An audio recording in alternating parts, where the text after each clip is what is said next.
জাতীয় মসজিদ বাইতুল মোকাররমের সাবেক ইমামের নেতৃত্বে হামলার অভিযোগ উঠেছে। জাতীয় মসজিদ বাইতুল মোকাররমে জুমার নামাজের সময় মারামারির ঘটনা ঘটেছে। খতিব মুফতি রুহুল আমিন নামাজের আগে বয়ান শুরু করার সময় একদল মুসল্লি তার পেছনে নামাজ পড়তে অনীহা প্রকাশ করলে উপস্থিত মুসল্লিরা এর প্রতিবাদ করেন। পরে দুই পক্ষের লোকজন হাতাহাতি ও মারামারিতে জড়ান। খতিব মুফতি রুহুল আমিন আওয়ামী লীগ সরকারের নিয়োগকৃত ছিলেন। আওয়ামী লীগের নেতাকর্মীদের মতো তিনিও এতদিন আত্মগোপনে ছিলেন বলে অনেক মুসল্লি অভিযোগ করেছেন।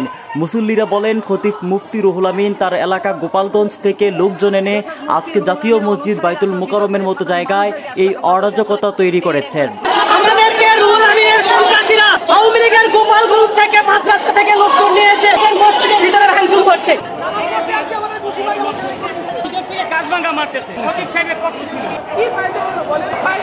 উদ্ভূত পরিস্থিতিতে খতিব মুফতি রুহুল আমিন নামাজ না পড়িয়ে মসজিদ ত্যাগ করেন।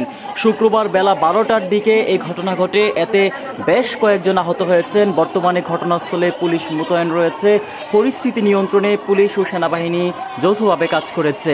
প্রত্যক্ষদর্শী ও মুসল্লিদের সঙ্গে কথা বলে জানা গেছে, বাইতুল মোকাররম মসজিদের খতিব সরকার পরিবর্তনের পর প্রথমবারের মতো নামাজ পড়াতে আসেন আজ।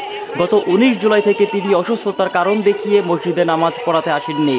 এরই মাঝে তাকে নিয়ে মিডিয়ায় পলাতক উল্লেখ করে নিউজও হয়। তার অবর্তমানে ইসলামিক ফাউন্ডেশনের কয়েকজন কর্মকর্তা ও ইমামগণ দায়িত্ব পালন করছিলেন। প্রত্যক্ষদর্শী এক মুসল্লি আরও জানিয়েছে, মসজিদের মতো পবিত্র স্থানে এমন ঘটনা ন্যাক্কারজনক। খতিব সাহেব যথাযথ কর্তৃপক্ষের মাধ্যমে বসে সমস্যার সমাধান করতে পারতেন বলেও মুসল্লিরা জানিয়েছে।